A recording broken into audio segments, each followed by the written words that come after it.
When you hear about electric cars, you probably hear a lot about how much you can save on gas. But how much does it really cost to own an electric car?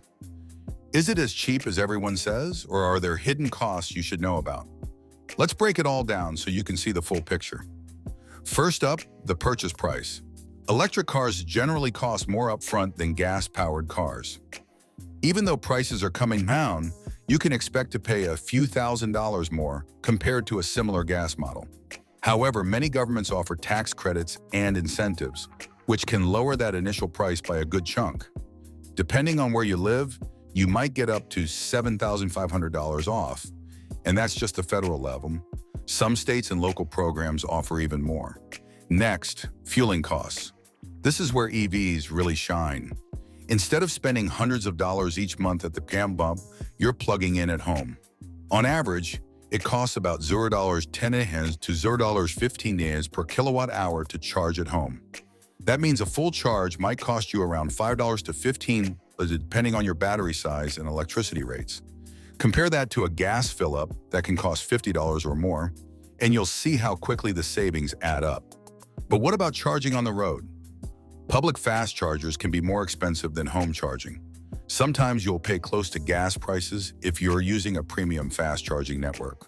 So if you're someone who travels long distances often, factor in a few extra dollars for that convenience. Now let's talk about maintenance.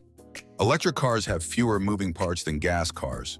No oil changes, no spark plugs, no exhaust systems to maintain. Most EV owners report spending 30% to 50% less on maintenance over the lifetime of the vehicle. However, one major cost to watch out for is battery replacement. While most EV batteries are designed to last 8 to 15 years, replacing one outside of warranty could cost $5,000 to $15,000. Luckily, most modern EVs come with long battery warranties, often 8 years or 100,000 miles. So it's not something most owners face early on. Another thing to consider, insurance. Insuring an electric car can be a bit more expensive because repairs and parts are usually pricier. Expect to pay about 10 to 20% more for your insurance premium, depending on the model. Lastly, let's not forget about resale value. EVs are holding their value better now than they did a few years ago. As more people look for used electric vehicles, demand is pushing resale prices higher. Brands like Tesla, Rivian, and even Hyundai are seeing strong used market prices. So to sum it up, owning an EV can definitely save you money in the long run, especially on fuel and maintenance. But it's important to factor in the higher upfront cost, potential battery replacement, and insurance differences. Run the numbers carefully, and for many drivers, going electric makes a lot of financial sense over time.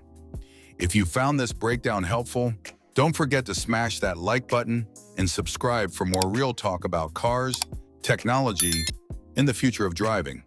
Thanks for watching, and see you on the next ride.